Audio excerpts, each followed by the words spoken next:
Bismillahirrahmanirrahim. Assalamualaikum warahmatullahi wabarakatuh. Alhamdulillah, wassalatu wassalamu ala rasulillah, la hawla wa la quwata illa billahil aliyyil azim.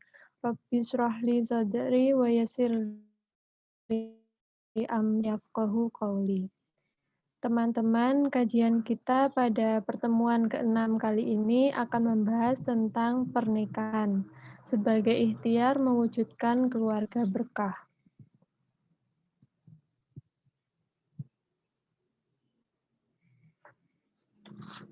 Sebelum mempresentasikan hasil kerja kelompok kami, izinkan saya untuk memperkenalkan anggota kelompok 5. Yang pertama, Diva Berta Rahma Isfanda. Yang kedua, Halim Rotu Ayun. Yang ketiga, Kotrina Elfaiza Rifki.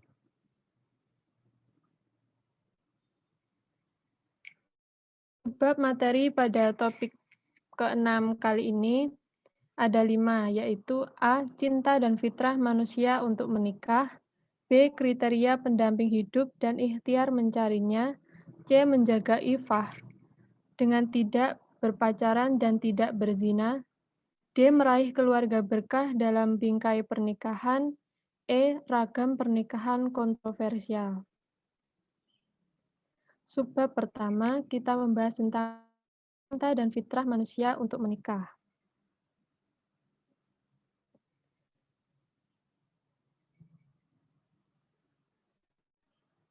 Cinta adalah perasaan manusiawi yang bersumber dari fitrah Allah Subhanahu wa Ta'ala, yaitu kecenderungan pada lawan jenis ketika ia telah mencapai kematangan psikis maupun fisik.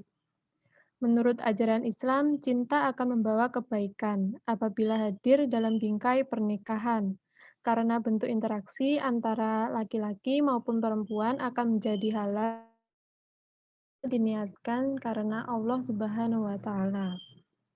Cinta yang dilarang Islam adalah cinta kepada sesama jenis, atau yang disebut homoseksual, atau dalam bahasa Arab disebut liwat. Seperti kisah umat Nabi Lut yang mendapat azab dari Allah Subhanahu wa Ta'ala. Hal ini karena homoseksual dengan kodrat maupun tabiat manusia. Untuk menghindari perbuatan yang dibenci oleh Allah Subhanahu wa Ta'ala, sebenarnya manusia itu sejak lahir sudah memiliki fitrah untuk menikah. Nah, secara bahasa, kata nikah berarti berhimpun, dan zawaja, yaitu menjadikan pasangan.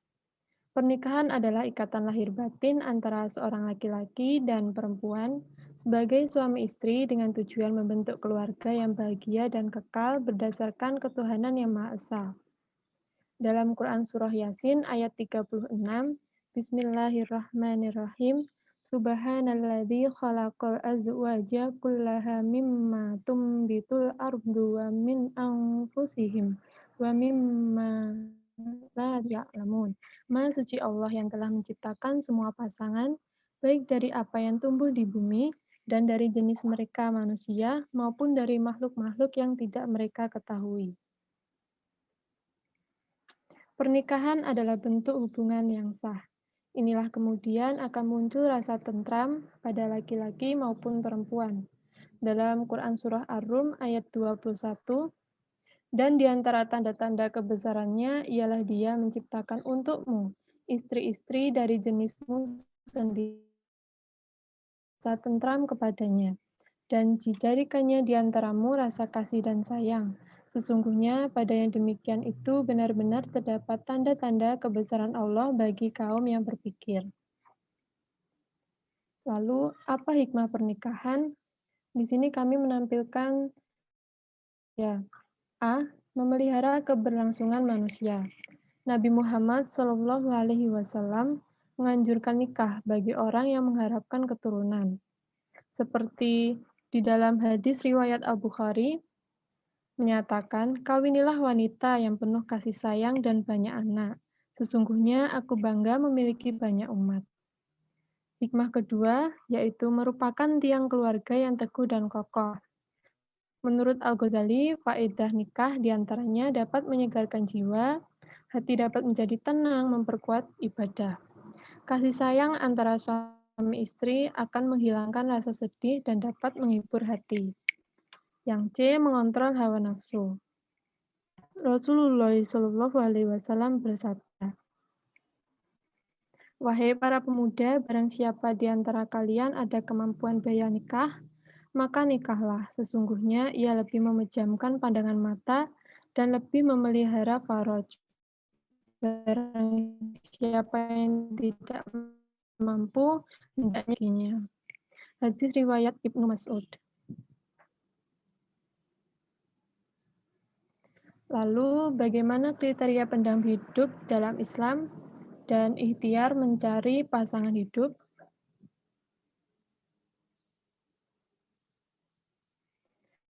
Kriteria ideal pendamping hidup.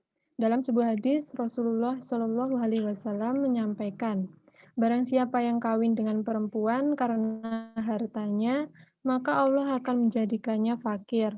Barang siapa kawin dengan keturunannya, maka Allah akan menghinakannya. Tetapi barang siapa kawin dengan tujuan agar lebih dapat menundukkan pandangannya, maka Allah akan memberikan barokah kepadanya. Hadis riwayat Ibnu Hibban. Bagaimana sifat-sifat terpuji baik pada laki-laki maupun perempuan? Menurut Quraisy Shihab, yaitu pada laki-laki, ia adalah orang yang berani, murah tangan atau mudah memberi pertolongan pada orang yang membutuhkan, dan rendah hati. Untuk yang perempuan, ia memiliki hati yang tinggi sehingga tidak mudah terganggu. Maksudnya, tidak mudah untuk membuka hati kepada laki-laki yang belum sah dalam ikatan pernikahan. Lalu, ia memelihara harta penghasilan suami apabila sudah menikah dan tidak berani bertindak sebelum berkonsultasi dengan pasangannya terlebih. Ragam ikhtiar mencari pendamping hidup.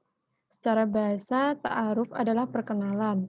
Dalam istilah agama, ta'aruf adalah proses pertemuan atau perkenalan seorang pria dan wanita dalam suasana terhormat ditemani pihak ketiga dengan tujuan mencari pendamping hidup. Beberapa hal yang boleh dilakukan ketika ta'aruf adalah melihat wajah calon pendamping, saling bertanya tentang pernikahan secara terbuka dan jujur. Slide selanjutnya akan dijelaskan oleh teman saya.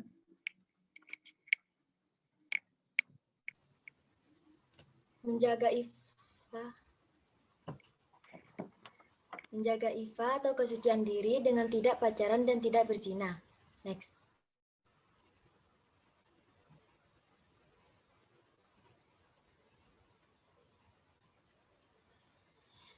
Katakan tidak pada pacaran.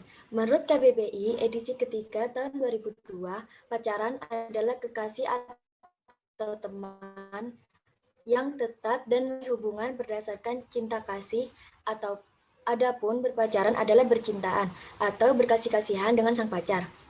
Sedangkan Duval Almiller tahun 1985 menyebutkan bahwa pacaran adalah suatu aktivitas yang dilakukan untuk menemukan dan mendapatkan pasangan dari lawan jenis yang disukai, yang tidak nyaman dan berkaitan. Kemudian pacaran dalam pandangan penulis adalah aktivitas cinta kasih yang dilakukan oleh laki-laki dan perempuan tanpa ikatan pernikahan. Next. Berikut ada beberapa keuntungan pacaran, antara lain belajar mengenal karakter lawan jenis, mendapatkan perhatian lebih dari orang lain yakni pacar, mudah menemukan tempat menyampaikan keluhan, unek-unek, atau curhat, berbagai permasalahan yang dihadapi kepada pacar, memiliki tempat dia menemani kapanpun dan dimanapun, makan, minum, pulsa, dan sebagainya, antar jemput atau gojek gratis, sarana mencari pendamping hidup agar mengenal dia dan tidak salah pilih, senang dan bahagia karena bisa menyalurkan rasa cinta dan dicintai, menimbulkan motivasi atau semangat hidup, sarana untuk menyalurkan hasrat atau nafsu seksual. Next. Berikut juga ada kerugian pacaran. Mengurangi waktu untuk sendiri, menghambat kinerja otak karena hanya memikirkan satu objek saja, yaitu pacar, mendorong orang untuk berbohong agar tidak merugikan dirinya, menghabiskan uang, seperti untuk membeli pulsa, bensin, makanan, jalan-jalan. Menghambat cita-cita, karena waktu dan pikiran banyak tercurah kepada pacar. Beternak dosa. Hampir semua aktivitas dalam pacaran menimbulkan dosa. Hati menjadi resah dan tidak tenang karena telah memperbanyak dosa. Perasaan resah dan gelisah karena cemburu dan takut ditinggal pacar. Memunculkan fitnah, bila perduaan di dalam rumah bisa digerebek warga. Hilangnya keperawanan dan keperjakaan keluarga bila sampai terjadi hamil di luar nikah. Menunda pernikahan karena keasikan berpacaran. Menimbulkan efek sakit hati, bahkan bunuh diri apabila putus cinta. Membatasi pergaulan dan wawasan karena dilarang pacar. Terjadi kekerasan dalam pacaran atau KDP, baik fisik maupun psikis. Menyebabkan konflik dengan orang tua bila hubungan tersebut tidak. Janganlah kamu mendekati zina. Sesungguhnya zina itu adalah suatu perbuatan yang kecil dan suatu jalan yang buruk. Yang kedua yaitu ada larangan berbuatan di tempat sunyi atau berkhalwat. Barang siapa yang beriman kepada Allah dan hari akhir, maka janganlah ia tanpa ada mahram wanita tersebut. Karena syaitan menjadi orang ketiga di antara mereka berdua. Hadis riwayat Ahmad dari Jabir. Next. Yang ketiga yaitu larangan melihat lawan jenis tanpa maksud yang diperbolehkan agama. Katakanlah kepada laki-laki yang beriman agar mereka menundukkan pandangan dan menjaga kemaluan mereka. Itu lebih suci bagi mereka. Sesungguhnya Allah Maha mengetahui apa yang mereka perbuat. Katakanlah kepada wanita yang beriman, hendaklah mereka menahan sebagian pandangannya dan memelihara kemaluannya. Dan janganlah mereka menampakkan perhiasannya kecuali yang biasa nampak daripadanya. Quran Surat An-Nur ayat 30. Yang keempat yaitu larangan menyentuh apalagi memegang lawan jenis. Ditikam seseorang dari kalian kepalanya dengan jarum dari besi itu lebih baik daripada menyentuh seorang wanita yang tidak halal baginya. Hadis riwayat At-Tabrani.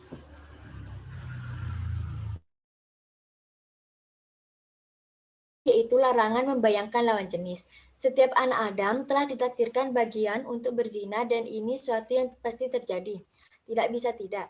Zina kedua mata adalah melihat. Zina kedua telinga dengan mendengar. Zina lisan adalah dengan berbicara. Zina tangan adalah dengan meraba atau menyentuh. Zina kaki adalah dengan melangkah. Zina hati adalah dengan menginginkan dan berangan-angan. Lalu, kemaluanlah yang nanti akan membenarkan atau mengingkari yang demikian. Hadis riwayat Muslim.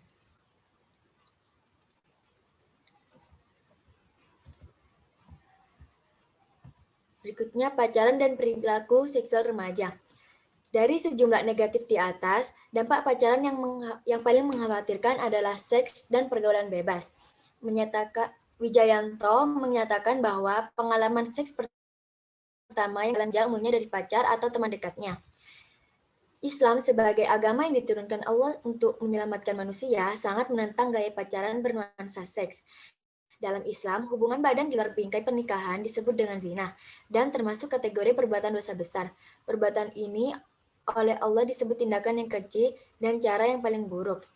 Perlakuan zina, next. Pelaku zina dibagi menjadi dua, yaitu muhsan dan gair muhsan. Zina muhsan yakni pelakunya sudah menikah atau pernah menikah, yaitu diancam dengan hukuman rajam sampai mati. Sedangkan gair muhsan, yakni zina yang dilakukan orang yang belum pernah menikah. Hukumannya adalah dicambuk sebanyak 100 kali dan diasingkan selama 1 tahun.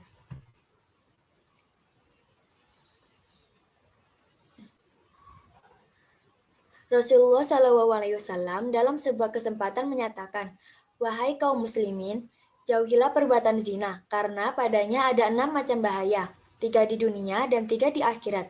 Adapun bahaya yang akan menimpanya di dunia ialah lenyapnya cahaya dari mukanya, memendekkan umur, mengekalkan kemiskinan, sedangkan bahaya yang bakal menimpanya di akhirat kelak ialah kemurkaan Allah Ta'ala, hisab atau perhitungan yang buruk."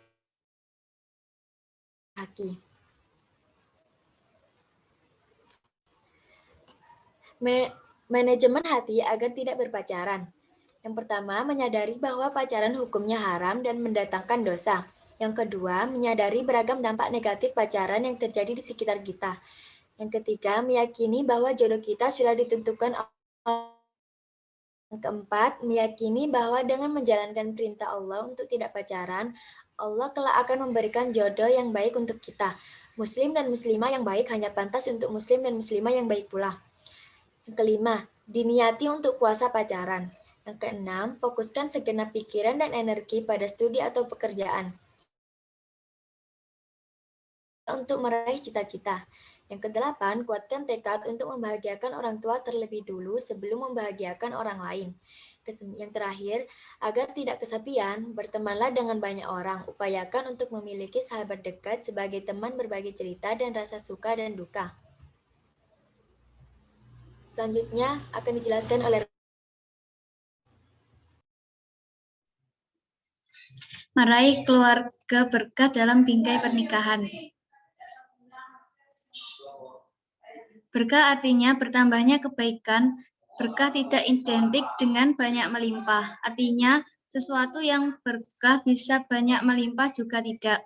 Yang penting kenikmatan itu membuat seseorang semakin dekat dengan Allah Subhanahu wa taala. Hasyim 2012. Ciri keluarga berkah.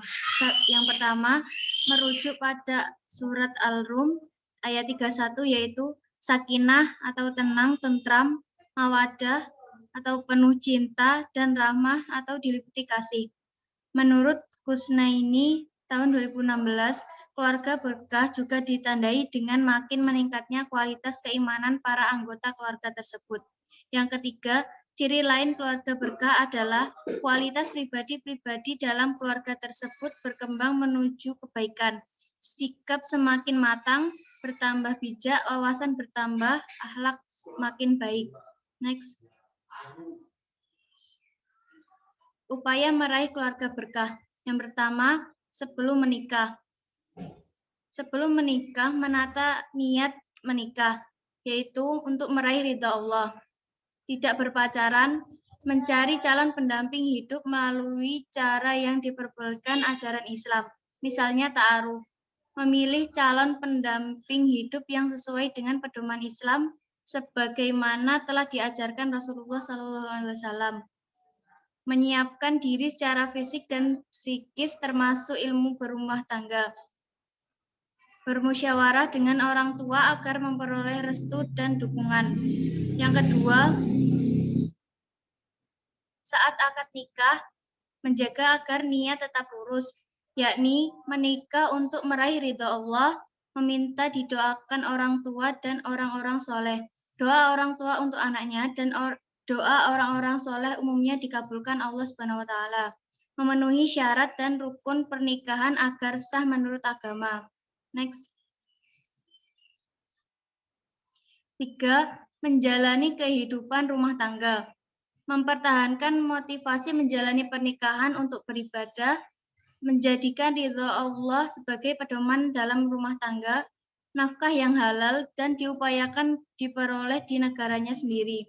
Suami dan istri menjalankan tugas dan kewajibannya dengan baik. Tugas pokok suami adalah mencari nafkah dan mengurus rumah tangga merupakan tugas utama istri. Membiasakan bersikap sabar dan syukur, saling terbuka dalam berbagai urusan, memperlakukan pasangan dengan ma'ruf atau baik. Rasulullah SAW bersabda, sebaik-baiknya orang di antara kamu adalah orang yang paling baik terhadap istrinya, dan aku, Rasulullah, adalah orang yang paling baik terhadap istriku. Hadis riwayat Tabrani dan Tirmizi. Saling membantu dalam mengerjakan urusan rumah tangga, istri membantu suami dan sebaliknya suami juga membantu istri. Bersikap toleran pada pasangan terkait urusan yang tidak melanggar agama.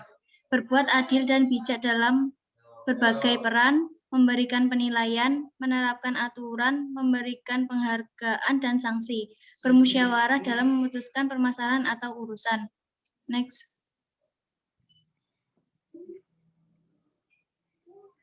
Keluarga sakinah, mawadah, warohmah. Sakinah berarti keluarga yang di dalamnya mengandung ketenangan, ketentraman, keamanan, dan kedamaian antar anggota keluarganya.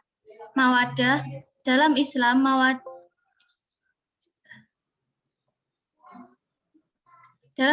mawaddah adalah fitrah yang pasti dimiliki oleh manusia, yaitu perasaan kasih sayang, cinta yang membara dan menggebu pada pasangannya. Warahmah berarti ampunan, rahmat, rezeki, dan karunia berasal dari Allah Subhanahu wa Ta'ala yang diberikan kepada keluarga yang terjaga rasa cinta, kasih, sayang, dan kepercayaan. Mereka saling membutuhkan, saling menutupi kekurangan, saling memahami, dan memberikan pengertian. Next.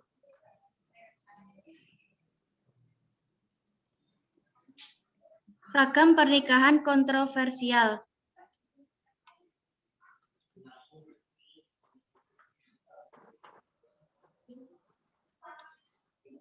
Yang pertama, poligami. Menurut As-Sobuni tahun 2008 nomor 309 sampai 312. Poligami adalah suatu tuntunan hidup karena sewaktu Islam datang dijumpai kebiasaan masyarakat menikah tanpa batas dan tidak berkemanusiaan, lalu diatur dan dijadikannya sebagai obat.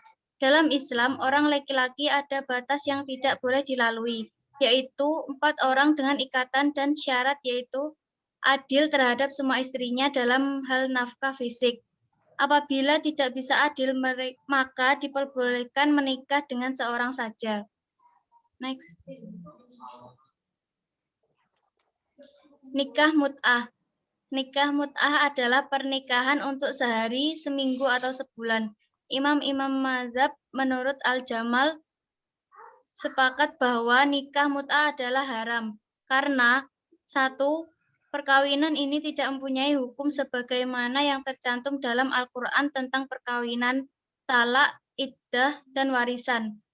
Rasulullah SAW bersabda, "Hai sekalian manusia, pernah kuizinkan kalian melakukan kawin mut'ah? Ketahuilah, sesungguhnya Allah telah mengharamkan hingga hari kiamat." Umar radhiyallahu anhu mengharamkan kawin mut'ah pada masa beliau menjadi khalifah dan dibenarkan oleh para sahabat radhiyallahu anhu. Al-Khattab menyatakan keharaman mut'ah berdasarkan ijma', kesepakatan ulama, kecuali dari sebagian golongan Syiah. Karena mut'ah dilakukan untuk melampiaskan syahwat dan tidak untuk menghasilkan keturunan maupun memelihara anak, dan termasuk zina. Next. Pernikahan beda agama. Wanita muslim tidak boleh menikah dengan lelaki non-Islam, karena lelaki adalah sebagai seorang pemimpin bagi istri dan istri wajib taat kepadanya. As-Sobuni tahun 2008 nomor 113 menyatakan haramnya seorang laki-laki menikahi wanita non-muslim berdasarkan firman Allah Subhanahu wa Ta'ala. Janganlah kamu menikah dengan perempuan-perempuan musyrik kecuali mereka telah beriman. Quran Surat Al-Baqarah ayat 201. Sekian presentasi dari kelompok kami. Terima kasih.